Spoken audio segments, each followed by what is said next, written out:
Hey guys, how's it going? A couple of exciting things for today. First off, the pond and stream are clean. They look so beautiful. Chris Schreiner from Green Source Landscaping was here with his crew yesterday doing the clean out. There were 5 of them here, and they did the whole thing in just a few hours.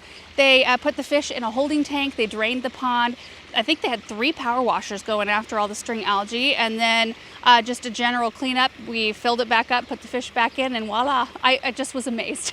So anyway, I'm super excited about that. Also, the second exciting thing is that the pathway around the new stream area is almost done. So we're just going to walk through and just take a look at everything. And then Erin's gonna walk us through our game plan to keep the string algae at bay this year, which last year after the big spring clean out, we didn't have a string algae issue again. So I'm hopeful that that's the way it's gonna go. And I was 100% expecting the string algae this spring. I wasn't shocked by it like I kind of was last year. I mean, I knew we'd have some, I just didn't realize it would be as much as it was. Anyway, when you drain the pond and add as much as they did to it, it kind of takes it back to square one a little bit. And this is an aquascape ecosystem pond where we're not using any chemicals. It's all like natural stuff to, you know, create a healthy ecosystem. So it can take a little while to get that balance. Oh my goodness, look at those. Look at those snow geese. They look really close to me, but probably far away in the camera. I don't know. All right, so I wanted to stand back here so you can kind of see the approach. The existing pathways over there. The hose link is not going to be there. We're going to take that out. In fact, that whole faucet's going to go away so that this whole berm, which we are going to form up a little bit nicer, create a nice line here, is clean. And then we will kind of work on the entrance here. But this is the same material as the existing pathway over there, which we'll see in a minute. They just did not put the binding sand in yet because they finished this part when it was still pretty cold out and they wanted it to be warmer. So anyway, you can kind of see though, just the whole look. I just love it. It makes me want to get in here and plant stuff so bad.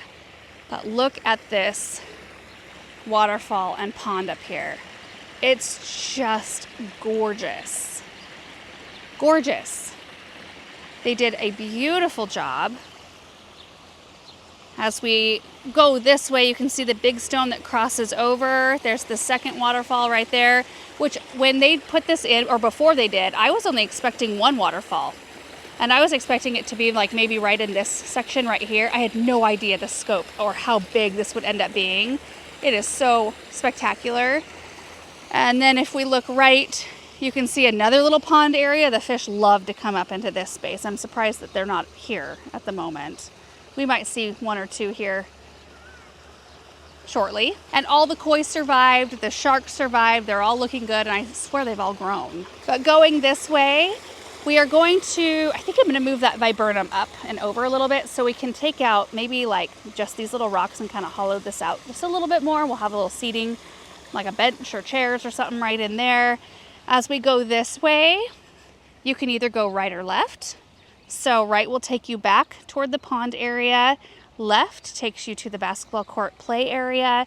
And this space you can see is still in process. I think what we might do is we might create a flagstone patio kind of area right in here because it's actually protected in the afternoon.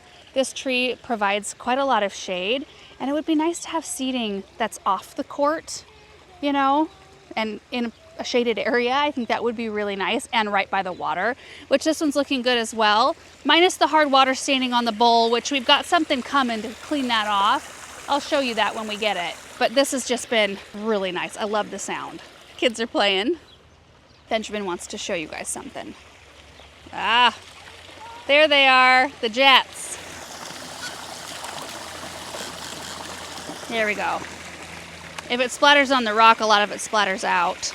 That looks pretty awesome. It's supposed to get 72 today, so the kids will be in this for sure. In fact, last night we were sitting out here by the pond, and it got pretty warm, like 69, 70 yesterday. The kids were fully in the pond. After it was clean, they were so excited. Okay, we're gonna continue on. Oh, I see a fish. I see a couple of them. Look at them. Oh, so nice. Oh, here come a bunch of them. So there's 3. Here comes another and another. Oh, and there's one up there already. Oh, I love it so much. Also, right over here, so we step over this, which I love, but this is where it ended, and we had to kind of decide what we wanted to do to attach this pathway back to the existing one. So they put in one more flat stone and then some flagstones and a couple stairs. because it does raise up right there. So we can go down this way and you can see the existing pathway with all the binding sand in there. There's Aaron chilling. Isn't it nice out today? Oh, it's beautiful right now. It is. It's gorgeous. Oh, those fish are cruising up that way too. Oh, but these might greet us. Maybe. We haven't started feeding them yet. The water's still pretty chilly. And there's still some string algae in there. I mean, it's like impossible to get 100% of it. So you'll see some clinging to some rocks, and the koi do feed on that. So they've got plenty of food in there until we're ready to start feeding. It's actually not a good idea to give them too many snacks or treats. In fact, I think they say like give them as many as they can eat in like 2 minutes or something like that, and then stop. I might be wrong on that.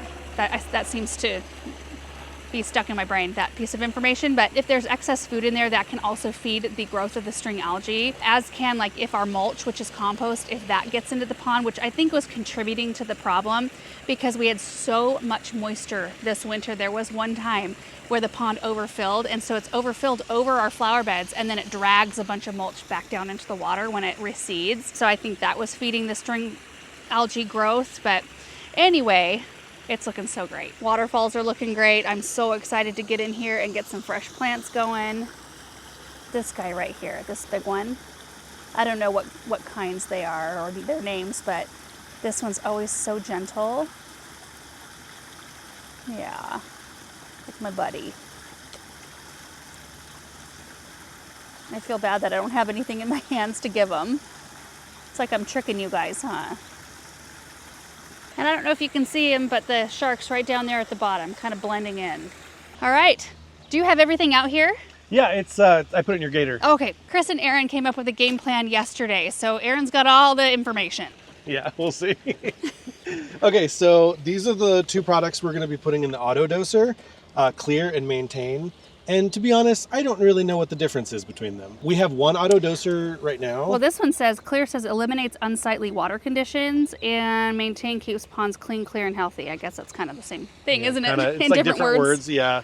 So we have one auto doser right now, so one of these can go in.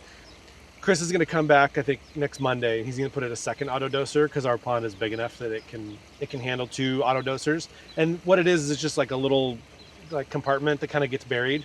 Kind of like a landscape box. Yeah, like a landscape box. You stick this inside there, you take the cap off, and there's like a little tube that you just stick in there, and every day it just sucks up a little bit and shoots it out into the pond. And there's actually an app that goes with it as well, so it can alert your phone. Oh, can we do that? Well, no, because I don't have Wi-Fi set up out here yet. Oh. So well, we got plenty of conduit, right? I know. We can totally do it. We haven't gotten to it yet. So these are the things that are auto dosing.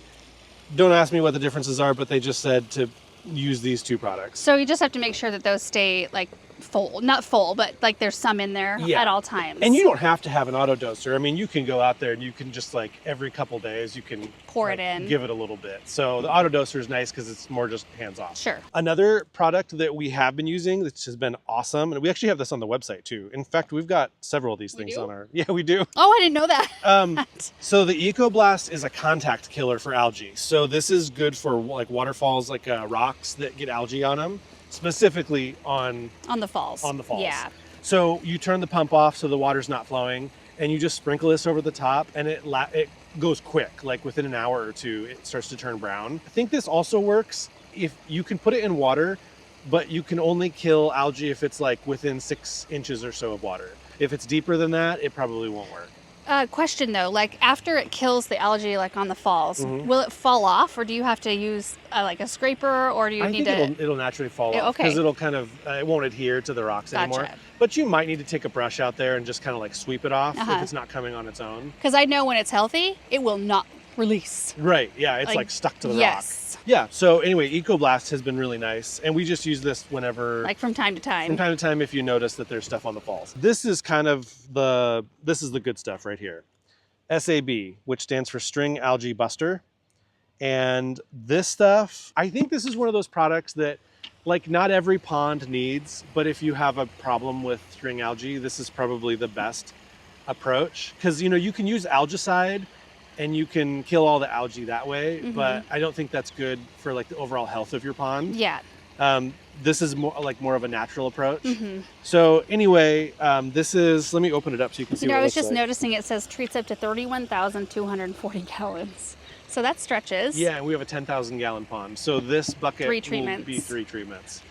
Is this one of those? Have to use a screwdriver to get it Yeah, open? maybe. I don't know. It must be the good stuff. It's locked down tight. Yeah. Okay, got it open. So this is what it looks like right here.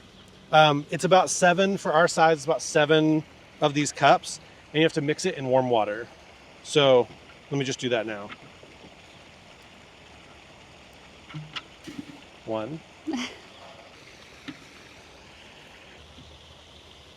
So that was 4 scoops. I'm going to do 2 batches. Run to the house, get some warm water, and then pour it around the perimeter. Okay. Okay, got it all mixed up. Just went upstairs to the bathroom and... Did that work out? Yeah, the bathroom right next to the water heater. Oh man, it's a lot of hot water real quick. Yeah. Okay, so you just pour this around the perimeter. Like there's You nothing... just try to like even it out a little bit? Yeah. Gotcha. How often do you do this? Once a week or so. I think if you've got a real bad problem, probably twice a week. Okay. Until you start to get a handle on So like now issue. it's just a once a week maintenance thing. Yeah. Gotcha.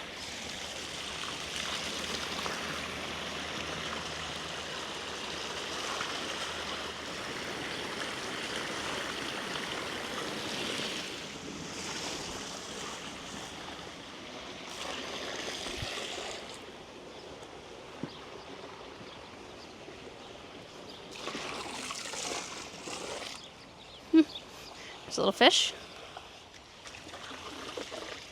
I wonder if we should get more fish, Aaron. Well, maybe they'll make babies this year. Well, not if we have the big old frog in here. That's true. Yeah.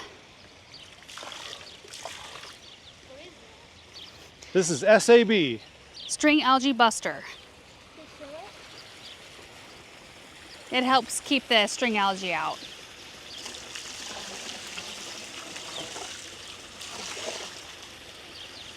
Next when I fill up, I'll go around the other side. Perfect. Benjamin, look at your shoes. Oh. So I can either pull weeds while I'm waiting for Aaron, or I can play. Kids are playing over there in the mud. Oh, it's so nice out today.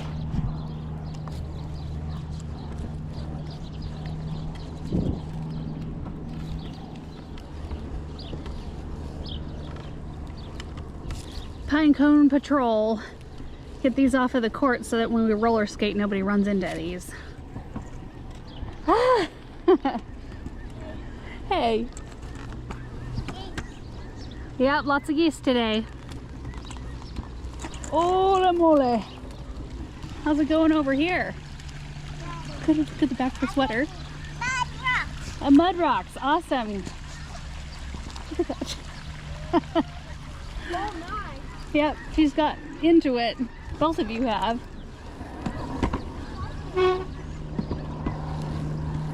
I'm coming for you. Mom, there's a different bird migrating with them. Oh yeah, those are going the opposite direction as the other ones. Yeah, the one that's brown. Huh. Got the second batch. Yeah. I'm just trying to get it all mixed up so there's not clumps of it at the bottom. Nice.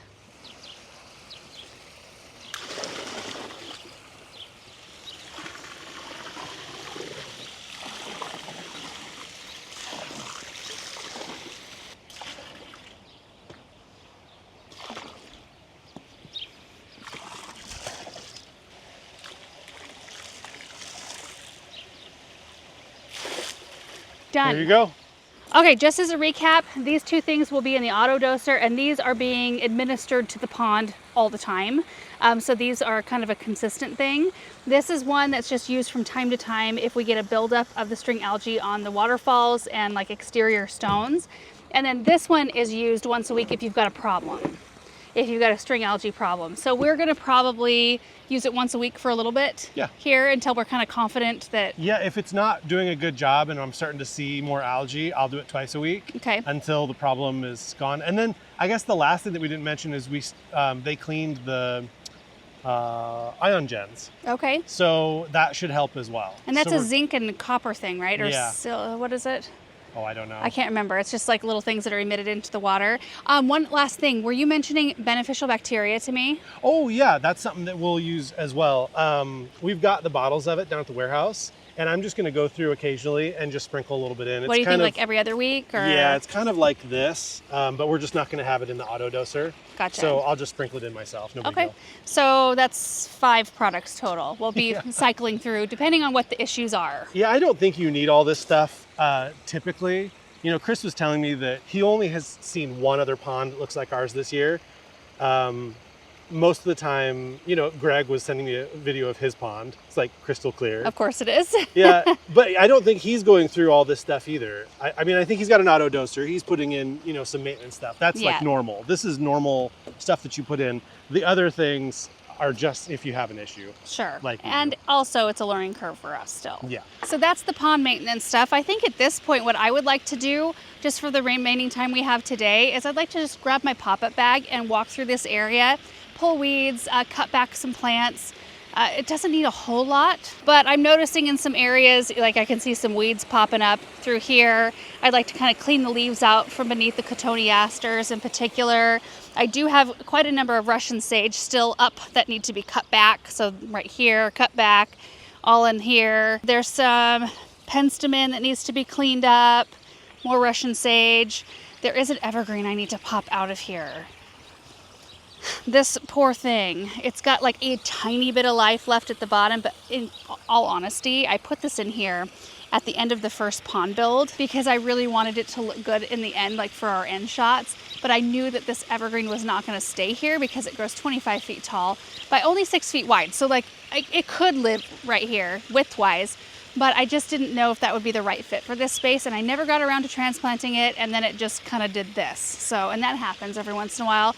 Kind of glad I didn't go to the effort of moving it if it was just going to meet its demise eventually anyway. Who knows? Maybe it would have liked a different spot better. But either way, I'll probably leave it for now until I've got something to replace it with. But I want to cut back some other things in here, do some cleanup. Also, something very exciting that's kind of like this little secret area back here. Do you remember the hellebores that we removed out of the containers on our brick patio last year? We popped them back here and they were like pretty much wilty all season long. They are gorgeous now. Okay, so you can see the pond area through there. When you walk back through here, we need to clean these up, but look at how gorgeous. All of these hellebores they took and they are beautiful. There's some at the base of that pine tree. There's Douglas. These are basking in some morning sunlight. I kind of tucked them in. Oh, we got a tumbleweed. Kind of tucked them all in beneath trees. Oh, look at this. Got a hyacinth coming up. That must have cruised in with the root ball of that one. Even have a couple right up here.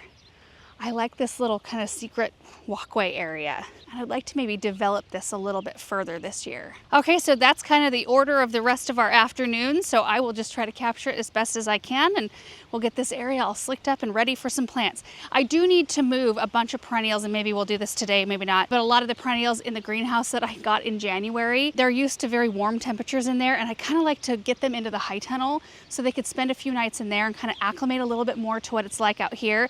They're all hardy perennials, but when they've been in, you know, temperatures where it hasn't gone beneath 55. We do have a 37-degree net on the forecast and that can kind of nip their tender growth and I don't want that to happen. Anyway, we've got a mile-long list of things we could work on, but I've got my gloves and my Falcos and my bag. I think that's all we're gonna need. So here we go.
right, guys, we got it done and even got the kids in on a little bit of the weeding there toward the end. But I wanted to start back here because this is where we started our work, cleaning up these beautiful hellebores. Oh my goodness. Such a treat to walk back in this very secluded space and find something so pretty. I just love it. And you can see that we're into the afternoon now, so they're getting quite a lot more shade than they were earlier today. And then I just popped up through here and started working my way around. And it was really a lot of just getting leaves from around rocks and from underneath the cotoneasters. They really want to congregate under there. And there were a few things like hardy geraniums that I cut back, some echinacea that I cleaned up. There wasn't much on this side right here, just some leaves. And then kind of started in here. We got to figure out something to hide this menagerie. I don't even know what's going on here. There's so much stuff. The Caryopteris does a pretty good job of, well, I mean, you saw how big it had gotten. So it does a pretty good job hiding it from that view. And then I do have, can't remember, is it a Rudbeckia? I can't remember. It gets kind of biggish. And then there's a grass here. So I'm thinking like a, I don't know if I get like a fake rock and put it over the top. I don't know, something. Of course, it's more exposed now than it will be once things start leafing out and growing. Popped over here, cleaned all the leaves out from underneath that coral berry, cleaned up the perennials, which are really itty bitty. But we've got hardy geraniums and Rudbeckia along in here. On this side, hardy geraniums again and some echinacea. Got that big Russian sage cleaned up and a grass that's down there in the pond. And I did my best to keep things away from the pond and to gather up all the leaves that were near the edge. There's a shark, a little bit more visible right now.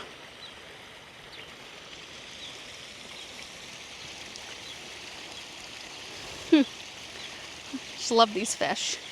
And then we came back behind here, a whole bunch of stuff, you know, had collected down in this area around our little, that's our fire starter box thing with the button to start the fire. Anyway, just kind of cleaned that up, popped out onto the front side and pulled a few weeds. I pulled the drip away from our bristlecone pine because this is probably not going to need drip again. We put drip to that tree right after it was planted just to make sure it settled. But bristlecone pine, they do not want a lot of fuss. And I think whatever water is happening near it with the other perennials will be plenty for this tree. It's just looking a lot more tidy. I know there's not a lot to see yet, and it's surprising how much this area does fill up, but we've got a lot of empty space as well, which is good because I've got a lot of plants to put in this area and a lot of plans for it. So I'm very much so looking forward to that. Cut back the Russian sage here, and where was the other one? Right behind this rock, I think. The Deodar cedar made it through the winter. I'm really hoping that this one survives because it's supposed to grow like, I can't remember, but I think 2 feet tall and 10 feet wide. So it'll just hug the edges of these rocks and maybe kind of like spill over the side. I think it was so pretty. I do feel like we need to keep this a walking path because we use it all the time. It eliminates the need to go all the way around the backside. It's just kind of like a circle around here instead. We won't put a formal pathway right here, but I think if I keep just a narrow little walking path, it'll be perfect. Came over here, there were some, well, let's see, right up here, Coreopsis, cotoneaster that needed some cleaning. I didn't weed anything in the gravel because we'll start spraying here pretty quick.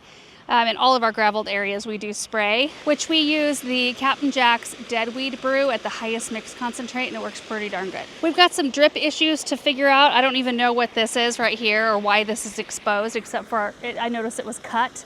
And I'm thinking possibly when they were putting in or digging this area out, they found that drip tube. So we might need to reconnect somehow, I'm not sure. Or maybe it comes up to this coupler. Who knows? Paul knows. That's who knows. I'll have to ask him. Now in this space right here, it's tempting to want to put like a tree. I mean, there's a tree right here. So, I mean, that will be a big, beautiful canopy one day. But I want to keep whatever's right here very low because I want to keep a clear, open view to that waterfall, which I see from our house windows right there. The Hartley doesn't block it. You just have a clear path straight out here to the falls and that spruce tree. And that may be why Brian scooted the whole design over this way. Because, you know, when you actually get into the project and start really looking at things and how things are lining up, he's pretty genius when it comes to making sure all the vistas and the views are lined up just right. So I'm guessing that's why it came over further than I thought it was going to in the beginning. Then came around the side here and did some weeding. The kids helped me on the back side, which there were quite a number of weeds. Benjamin was on weed patrol big time. is awesome. Right in here, this is totally not planned, but do you remember all the alliums that I had planted in the boxwood circle? The boxwood circle used to be right near this tree, and it was kind of half moon shaped, and then the other side was half moon shaped with the pathway in between. And I had at one time planted it full of alliums, and these came up just like in a perfect shape for this pathway. It was like it was destined to stay here, these alliums. It's wild to think what used to be in this space versus what's here now.